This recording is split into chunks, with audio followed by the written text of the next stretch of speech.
Olá, bom dia, boa tarde, boa noite, gente querida que me segue aqui no canal.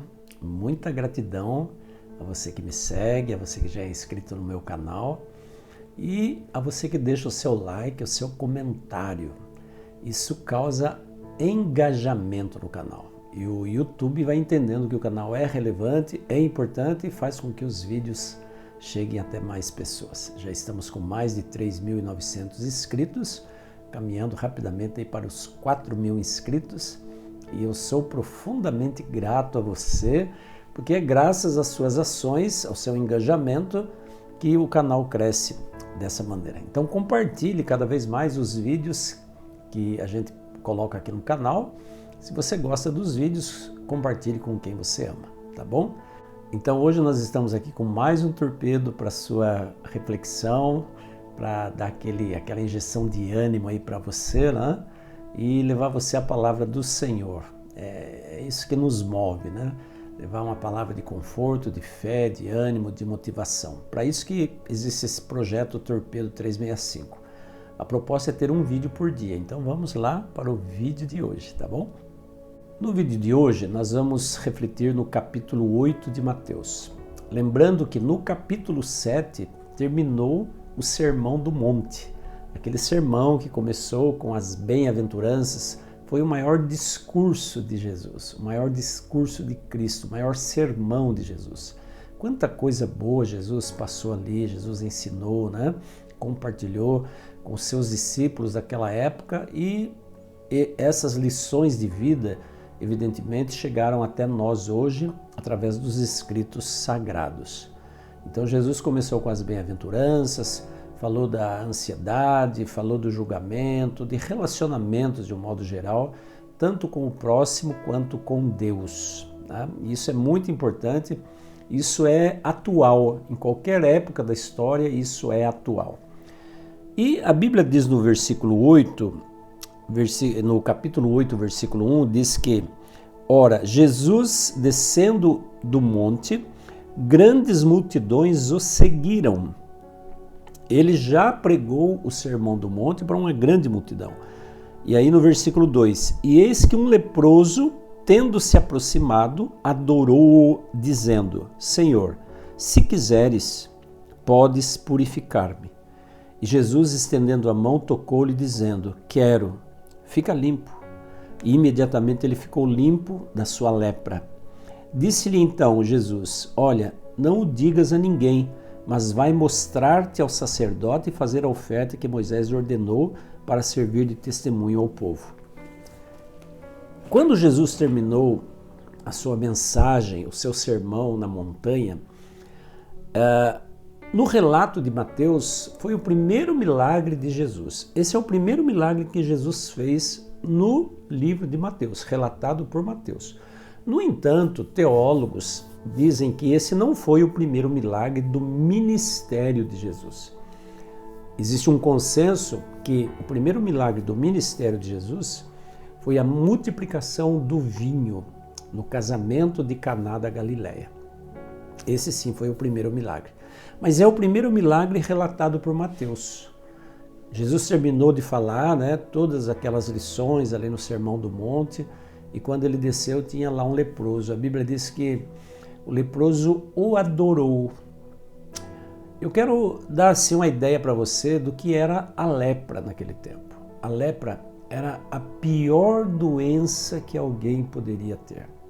Existem inclusive alguns filmes que retratam a dor, o isolamento que a sociedade mesmo impunha para aqueles que eram leprosos, até porque era uma doença contagiosa. A lepra, ela era uma doença tão horrível, que muitos consideravam ela, e ela é símbolo também do pecado. E muitos achavam que os leprosos, eles se tornavam leprosos por causa de algum grande pecado que eles tinham cometido na vida. Então um leproso, ele era isolado literalmente da sociedade, ele era excluído da sociedade. Como não havia tratamento adequado para aquela ocasião, né? Para tratar a lepra, para curar a lepra, o leproso ele era expulso da sociedade.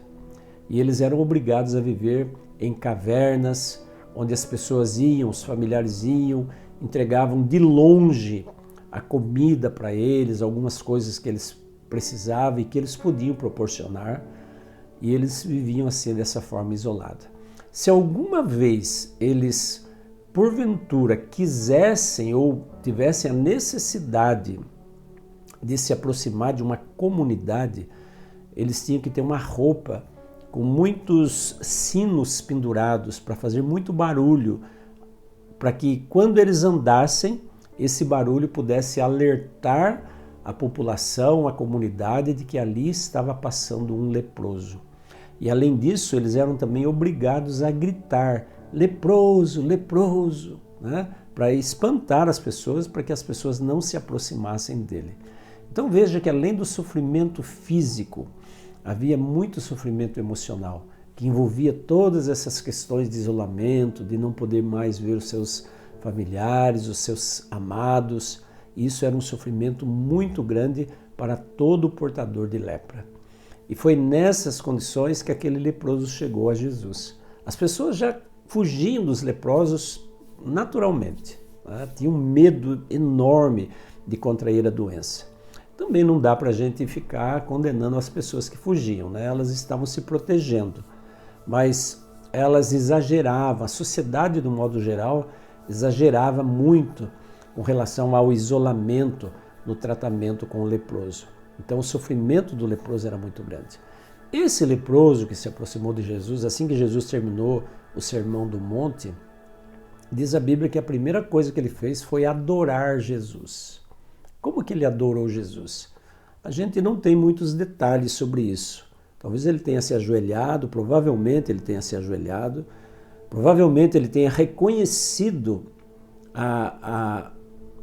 o fato de Jesus ser o Filho de Deus. Talvez ele tenha visto em Jesus algo que poucas pessoas conseguiam ver naquele momento, mas ele adorou Jesus. E a frase que ele disse a Jesus ali, ela tem um simbolismo muito grande, ela tem um significado muito grande.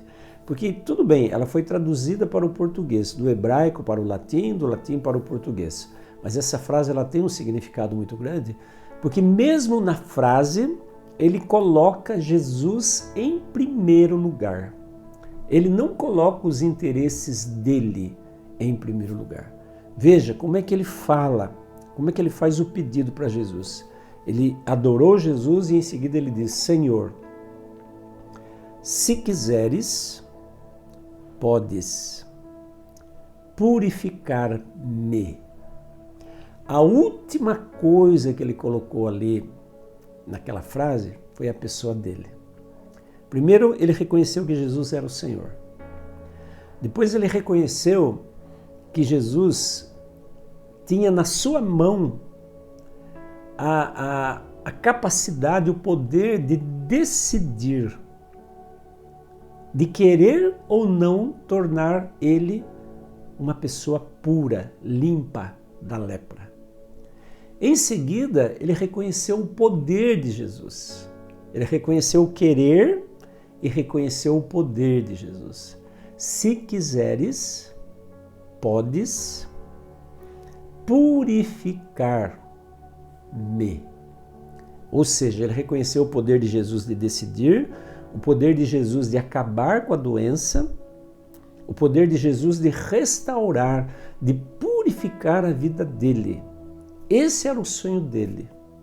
E a última coisa que ele colocou ali foi o interesse dele. Se quiseres, podes purificar-me. Senhor, eu estou nas tuas mãos. Senhor, eu estou à mercê do teu querer. Senhor, faça de mim o que quiseres fazer, porque o que quiseres fazer, tu podes fazer. Que coisa linda, né, gente? Esse é o tipo de oração que nós deveríamos aprender e colocar em prática na nossa vida para todas as áreas em que nós somos provados, que nós entramos em conflito, que nós somos tentados. Senhor, se o Senhor quiser, podes me purificar, podes livrar-me dessa tentação, livrar-me dessa angústia, livrar-me dessa ansiedade, livrar-me dessa depressão. Se o Senhor quiser. É uma oração de fé. É uma oração que atribui a Deus, reconhece de Deus o poder que Ele tem, que tudo está nas mãos de Deus. E quando alguém ora, como esse jovem leproso orou, Jesus, ele é tocado, ele é comovido, ele fica comovido. E ele disse para o leproso: eu quero, fique limpo. Eu às vezes olho esses relatos da Bíblia e fico pensando, né? Por que muitas vezes algumas pessoas são curadas miraculosamente e outras não são? Por que algumas pessoas, algumas vezes algumas pessoas são libertas de prisões, de correntes, sejam elas físicas, mentais, emocionais, que as prendem numa determinada condição de vida e outras pessoas não são? Eu não entendo os planos de Deus e longe de mim querer entendê-los, né? Os planos do Senhor são muito maiores, muito mais inimagináveis do que os planos do homem. Mas uma coisa eu posso aprender com esse relato, é confiar no querer e no poder de Jesus. Se Jesus dissesse para ele naquele momento: filho, eu posso, mas eu não quero. Eu tenho um propósito maior para essa doença. Com certeza aquele jovem leproso iria entender, iria aceitar, iria continuar adorando o Senhor. Esse relato é uma lição para a nossa vida, para que nós possamos também entregar nossa vida, nossas necessidades ao querer do Senhor. Por isso que na oração do Pai Nosso nós dizemos: faça-se a tua vontade e não a nossa, assim na terra como no céu. Então, mesmo quando oramos, nós devemos entregar a nossa vida a Deus e deixar que a vontade dele seja feita. Essa foi a essência da oração de Jesus quando ele orou no jardim do Getsêmani. Pai, passa de mim esse cálice, afasta de mim esse cálice, mas não seja como eu quero, mas como tu queres. Não seja como eu desejo, mas como o Senhor deseja. Que nós aprendamos a confiar em Deus sob quaisquer circunstâncias das nossas vidas. Esse era o torpedo que eu tinha hoje para você, viu? Um lindo dia, um lindo domingo. Que o seu dia, o seu domingo seja abençoado pelo Senhor. Muita paz e harmonia aí no seu coração. E amanhã às 6h19 eu volto com mais um torpedo aqui para a sua vida e para o seu coração. Fica com Deus. Um beijão e até lá.